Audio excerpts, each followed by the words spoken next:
So Donald Trump, he has succeeded greatly with his tariffs, right? I think you would agree with me.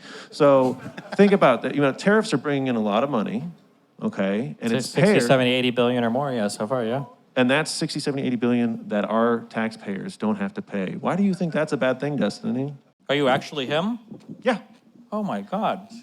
Well, what's up? From discount Pisco to upgraded Pisco. I'm just kidding, I'm just kidding, I'm just kidding, I'm just kidding, I'm just kidding. All right, bye. You've made it. I'm not taking No. your abuse anymore. Okay. One sec. Sorry. 1 second. I got to get the link real quick for chat. Everybody, we have a new edition of the Pragmatic Papers out. Oh, yes, we do. Yeah. We do.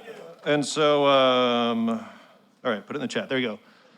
There's been a lot of drama. I haven't been able to get on the stream, so I decided to just come to the event and do it live. Okay, awesome. Yeah. A lot of really good stuff in there. Everybody should check it out. We've got a really great article about how Trump did really, really well with the EU and got that amazing trade deal for us. And then we've got, let's see, a really good one about the famine in Gaza. And I was asked by the other members of the Pragmatic Papers to push you on that to see your position on Israel and Gaza with the famine and stuff. Generally, I think famines are bad. I don't know my opinion's changed on that, but yeah.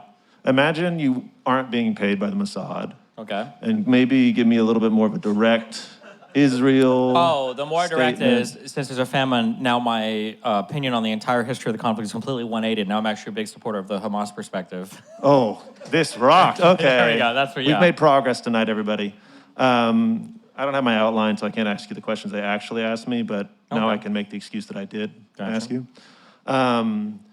My debate, I did actually prep something to debate about, not just that stuff. So we, in the past, have talked about finance and campaign financing and the issue of money in politics.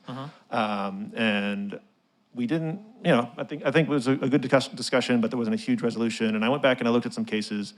And so specifically, I wanted to talk to you about one case called Ted Cruz versus the Federal Election Commission. Okay. It discusses the idea of campaign finance from the perspective of the candidate. And so a candidate in America, you're allowed to loan your campaign money. Yeah. And then you can get paid back by the campaign. And there was a rule that said you can't be paid back after you win.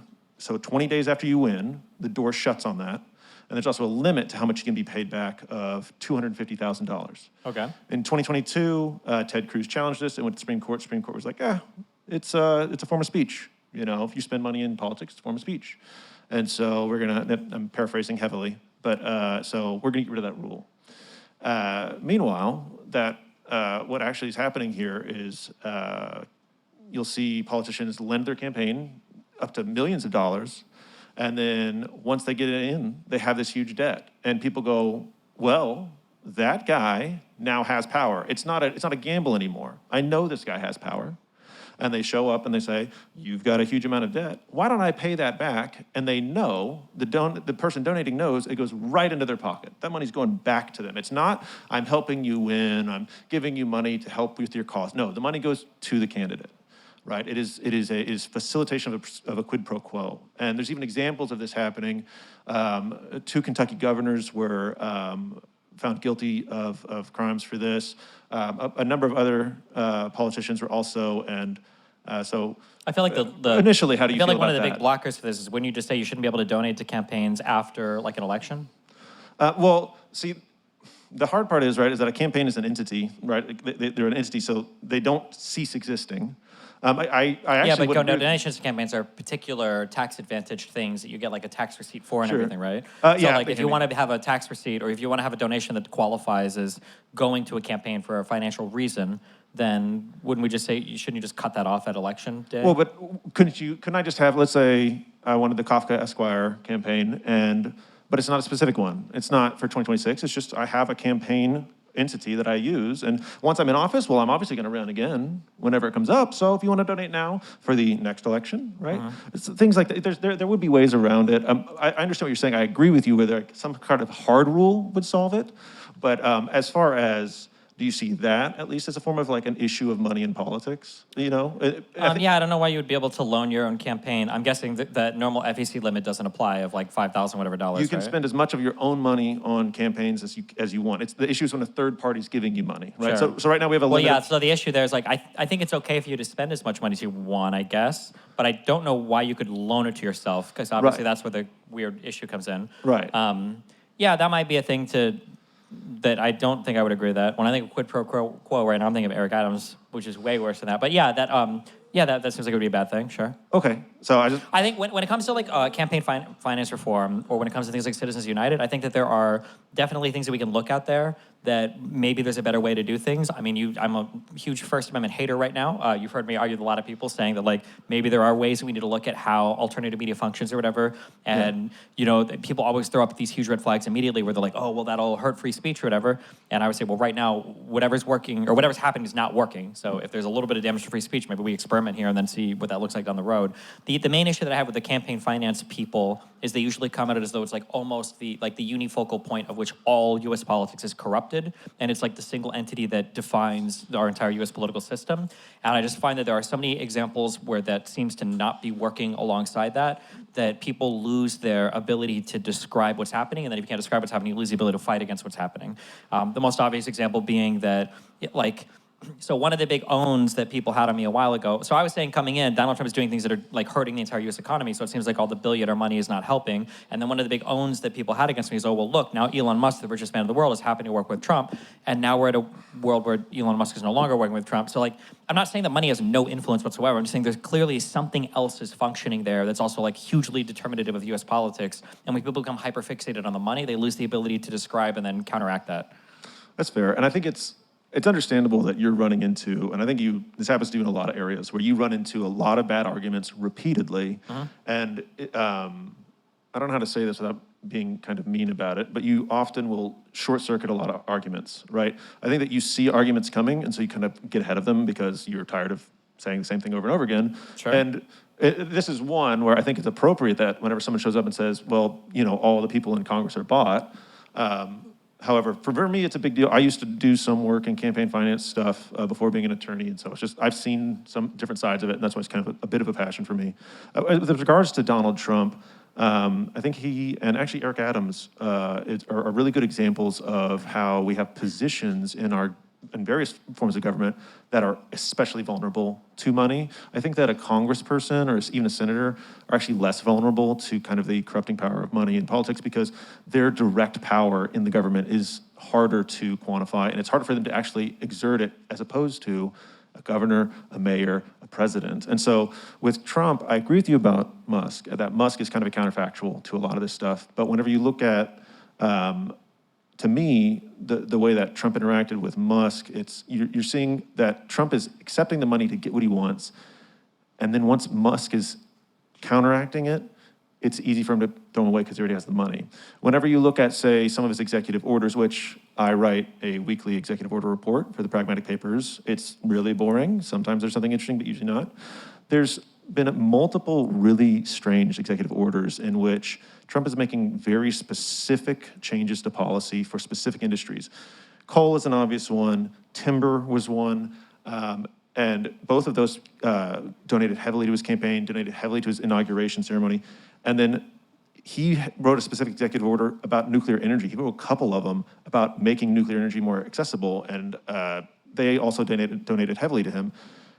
Despite the fact that nuclear is not really part of his platform, there's kind of a GOP, kind of a right-leaning pro-nuclear as a counter to green energy. Yeah, so again, I'm not going to disagree that there can be corrupting influences here. So there's two big things. So one, the reason why a lot of these arguments get short-circuited is because people usually come with slogans of like, you know, it used to be like corporations aren't people, or we need to get rid of Citizens United, and like that's the be-all and end-all. Yeah. I'd be in favor of a lot of different ways to shake things up. I just like ideas. You know, one of my favorite ideas, and ironically, my good friend, unfortunately is in prison now, not Darius, but George Santos. Oh. I thought he gave me a really interesting idea where he said that if Congress, I guess sometimes you know how they don't actually make a budget, they just pass like a continuing resolution or whatever. Santos gave me the interesting study where he said that if Congress fails to pass a budget, then in the next election cycle, every single senator and congressman is forced into re-election. I thought it was very interesting that they're not allowed, you have to recycle the entire Congress because they couldn't pass a budget, which is probably one of the most like fundamental basic jobs of Congress, is to make sure that they can fund the government, you know? And that's, I thought it was really interesting. Like, yeah, no, why not? So like when people have interesting ideas or things that I think could make positive changes, I'm definitely for it. So that's one thing. The second thing is, I think that people have to be careful. We've talked about this briefly on stream. Checks and balances in the government don't work to limit people from, I think, being ultimately corruptive. They work to limit people in a system that is like, to make sure that the system is working and is fun and fair, I would say, I guess, for everybody involved, right? That, like, I couldn't put anything in the rule book of Monopoly to help you win the game if your opponent shows up with a knife, right? I can't regulate that. Much the same that when Donald Trump was writing executive, like, I don't know what law we could have possibly passed to say the president's not allowed to start a cryptocurrency, that he has a 60% ownership in some company. Like, it's just impossible to regulate against that. Like, these are culture problems. These are culture problems, yeah. And, go ahead, yeah. I hear you on that, and to be fair, like, I did prepare a pro-Trump argument in case there weren't enough people because of the venue change. Okay. And I prefer this one. I agree with you. Right now, we're rearranging chairs on the deck of the Titanic, and it's just, I'm interested in it. And then also, there's also like the thing that I thought was interesting. So like, one of the things that Eric Adams was getting pressed on was, like, unfortunately, right? So one of the things people say is like, you know, you brought up earlier, you know, raising money for your election, and then how some people could rig that by loaning money to their own election campaign, and there's like this quid pro quo where other people are donating, but it's just to pay the guy back, right? So one of the counters that I often hear are public funding of elections, right? Have the city fund it. And that's the very thing that, in a very ironic way, I guess, Eric Adams took advantage of that public funding by using a foreigner, I think it was a guy from Turkey, to make false donations. So you still had like a quid pro quo there that was rigged because of the fact that they had like public funding for their elections. Not to say that that's a bad thing, they shouldn't do that. I'm just saying that I think that we have to be careful when we design a system. We're designing a system that works well, but you can't design a system against like bad actors. That's like what the police are hopefully for. Sure, Yeah. I agree with you, but at the same time, I would push back lightly on that in the sense that I think it's really important that we construct a system for good actors and for one that bad actors can't take advantage of. I agree with you that the bad actors are going to be there, and they're always going to be there, and we're always going to have to fight against them. But the law that was struck down in Cruz versus FEC, what it did is it made it so that it was harder to do those things. And it's kind of like, yeah, we're never going to get everybody, but putting those roadblocks up, slowing people down, giving the authorities the time and the tools to be able to catch them, even if it's in the future, is really important. And we're not really disagreeing on anything here. We're just kind of describing our positions. So, but I would say that a lot of our policies, they're not really about creating necessarily like a government that works. It's creating a culture and society that has the motivations that we want in it and the kind of push and pull factors. You say a lot that like the important thing about taxes is to make money for the government, and you're not wrong. But a very important thing about taxes is that it creates the push and pull within the market, within a lot of our society for the things that we want to see. And I think that this is a similar thing. This is whenever we're saying, you know, we want to motivate candidates to fund their own campaign, that's great. You know, if by making it a loan, that way they can get paid back, and then people that aren't wealthy, maybe they put their house up for mortgage, they take that money, they put it in their campaign because they really believe in it, and then they get paid back later. And that was a big argument by the justices who voted in favor of the opinion, is that, these loans help people that maybe aren't, you know, the Donald Trumps of the world, or, you know, people that actually did self-fund. You know, these are for people that they can take that risk, which I like that motivation, but then you're pairing it then with this other one where we need to be able to fence it in for the people that can come in, take advantage of it heavily. So Donald Trump, he has succeeded greatly with his tariffs, right? I think you would agree with me. So think about that. You know, tariffs are bringing in a lot of money, okay? And it's 60, 70, 80 billion or more, yeah, so far, yeah. And that's 60, 70, 80 billion that our taxpayers don't have to pay. Why do you think that's a bad thing, Destiny? Well, I guess when the money's being invented and printed out of thin air, and that's why he's trying to pressure the new Fed chair, whoever that's going to be. Oh, and thankfully the one lady just stepped down, I think, this morning, so maybe he can put somebody in there. With true numbers, with real numbers. With true numbers, with real numbers, Gloria Semper. Yes, I can't wait for our 1 billion jobs created every year report coming in, yeah. So you agree? You agree it's a great one? I agree it's a great one, yeah. Thank you. All right, everyone, put it up for Kafka, Esquire.